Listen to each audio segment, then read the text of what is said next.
On pense souvent que la documentation, c'est juste de la paperasse. Mais en réalité, c'est bien plus que ça. C'est la toute première barrière de sécurité et de conformité, surtout pour les équipements sous pression et les tuyauteries. Et c'est exactement ce qu'on va analyser ensemble. Il y a une idée qu'il faut bien retenir et qui guide tout le reste. La plupart du temps, les problèmes graves ne viennent pas du métal, mais du dossier. La défaillance la plus critique, bien souvent, elle ne vient pas d'une fissure dans l'acier, mais d'une information qui manque ou qui est fausse dans le dossier technique. En fait, intervenir sur un équipement sans avoir son historique complet, c'est comme opérer dans le noir, c'est travailler à l'aveugle. On prend le risque de prendre la mauvaise décision sur le mauvais équipement en se basant sur de mauvaises données. La traçabilité, il faut la voir comme la mémoire vivante de l'équipement. Et cette mémoire, elle nous permet de faire 3 choses essentielles. D'abord, décider d'une intervention en sachant exactement de quoi on parle.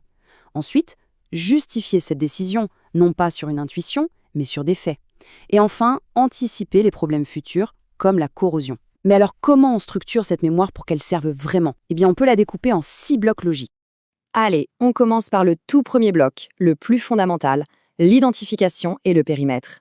Avant même de penser intervenir, il faut être absolument certain de l'équipement concerné.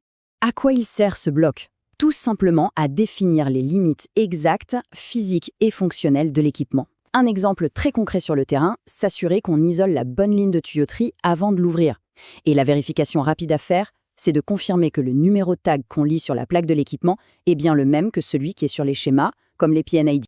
On passe maintenant au deuxième bloc, l'ADN de l'équipement. C'est là qu'on va retrouver son histoire d'origine, comment il a été conçu et comment il a été fabriqué. Attention, les plans, les notes de calcul, les certificats matières, ce ne sont pas juste des archives qu'on stocke dans un coin. Non, ils sont la preuve que l'équipement a été construit correctement pour le service auquel il était destiné. C'est le point de départ de toute analyse sérieuse. L'objectif ici, c'est donc de confirmer que l'équipement est toujours apte au service. Par exemple, si on envisage d'utiliser un nouveau fluide, on doit d'abord retourner aux sources pour vérifier que le matériau d'origine est bien compatible. La vérification de base, c'est donc de s'assurer que le dossier constructeur, avec les plans et les certificats, est bien là et accessible.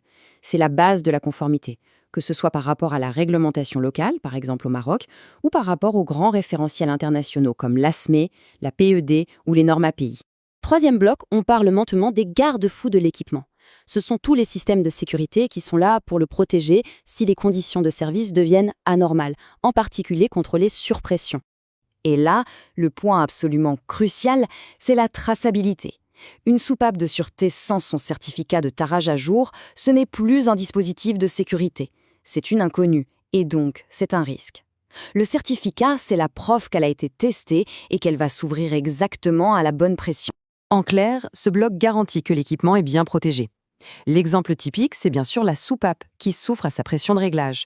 Le contrôle essentiel sur le terrain, c'est donc de vérifier la présence et la date de validité de tous les certificats de tarage, que ce soit pour les soupapes ou pour les disques de rupture. Bon, on a vu les données de conception qui sont plutôt statiques. Maintenant, on entre dans la vie dynamique de l'équipement avec le bloc exploitation. Ici, le but est de bien connaître les conditions de fonctionnement normales pour pouvoir détecter immédiatement la moindre dérive. Par exemple, pendant une ronde, on compare la pression qu'on lit sur un manomètre avec les limites qui sont définies dans la procédure d'exploitation. La vérification de base est donc de s'assurer que des procédures claires existent et que les paramètres clés, comme la pression et la température, sont bien suivis. On arrive logiquement au 5e bloc, le carnet de santé de l'équipement. C'est tout l'historique de ses contrôles, de ses diagnostics et de ses réparations. Et c'est là qu'on comprend toute l'importance des rapports d'inspection. Ils ne font pas que donner une photo de l'état de l'équipement à un instant T, non, ils permettent de tracer l'évolution de son usure, comme la perte d'épaisseur due à la corrosion. Et c'est ça qui permet de planifier les bonnes interventions avant qu'un problème n'arrive. Ce bloc sert donc, comme son nom l'indique, à suivre la santé de l'équipement. L'exemple le plus parlant, c'est de calculer une vitesse de corrosion en comparant plusieurs séries de mesures d'épaisseur. Et pour faire ça, le réflexe à avoir, c'est de vérifier si les derniers rapports d'inspection et de contrôle non destructif, les CND, sont bien disponibles. Et on arrive au dernier bloc, un bloc absolument critique, la gestion des modifications, ce qu'on appelle souvent le MOC pour Management of Change. Son but est de s'assurer que chaque changement, même un qui peut paraître anodin comme l'ajout d'un petit piquage, est correctement analysé, approuvé, réalisé et surtout documenté. La vérification, c'est donc de s'assurer qu'un dossier MOC existe pour cette modification et que tous les documents qui sont impactés, à commencer par les plans, ont bien été mis à jour. Maintenant qu'on a vu la théorie, passons à la réalité du terrain. Voici les 5 erreurs qu'on rencontre le plus souvent. Numéro 1, le dossier technique est tout simplement introuvable. 2, l'équipement est utilisé dans des conditions de service qui n'ont rien à voir avec celles de sa conception.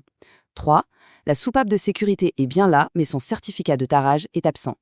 4, impossible de retrouver l'historique des inspections pour évaluer la dégradation. Et enfin, le grand classique, la petite modification faite vite fait, sans aucun dossier MOC. Pour éviter de tomber dans ces pièges, voici une mini checklist, 5 questions réflexes à se poser avant toute intervention.